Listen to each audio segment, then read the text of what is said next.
we're going to talk about learning activation. I've mentioned this a couple of times already. And activation is a point where the student begins to have this kind of interest that shows. It becomes significant and apparent to the teacher that this child, something has changed about them. They're starting to have a whole lot more interest. They're starting to contribute more. They're starting to really understand what is going on in the classroom. That's an activation point. And sometimes students come to school already activated, and that has to do with the students whose parents have already done some prior work on the students. If you remember previously, we talked about the ignorance of parents and parents who don't really do anything when it comes to learning at home because they leave everything to the teacher. Students like that come to school and they have to start the whole process of learning. So they have to go through the curve until they reach the activation point where everything begins to make sense about what they are learning. Think about when you're learning a new subject, when you're learning a new topic, when you go to school and there's a new course you're taking. In the beginning, it's just explanations. And you're trying to figure things out. But then it gets to a point where everything begins to click.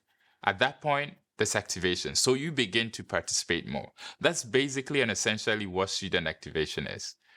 If you would look at the students in your class, if you would take your classroom environment, you will realize that some students come to school already activated, but some students reach activation through your teaching. Now, the activation varies for every student. Some students get it fast, some students get it slow. Some students get it early, some students get it late.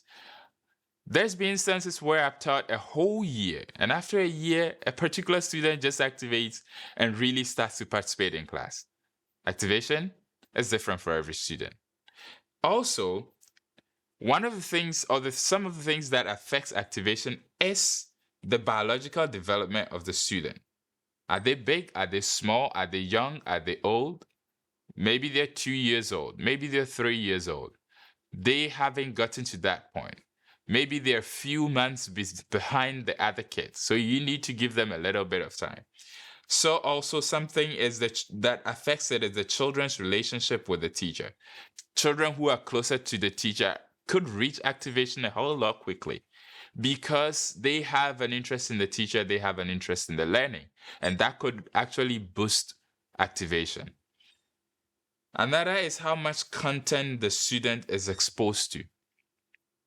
Students who get bombarded a lot with what they have to learn, students who are in an immersion environment will tend to activate quickly as compared to students who are in just a language learning environment. So these are some of the things that affect activation, and this is how you need to think about activation. Is this particular student activated when it comes to English learning or not?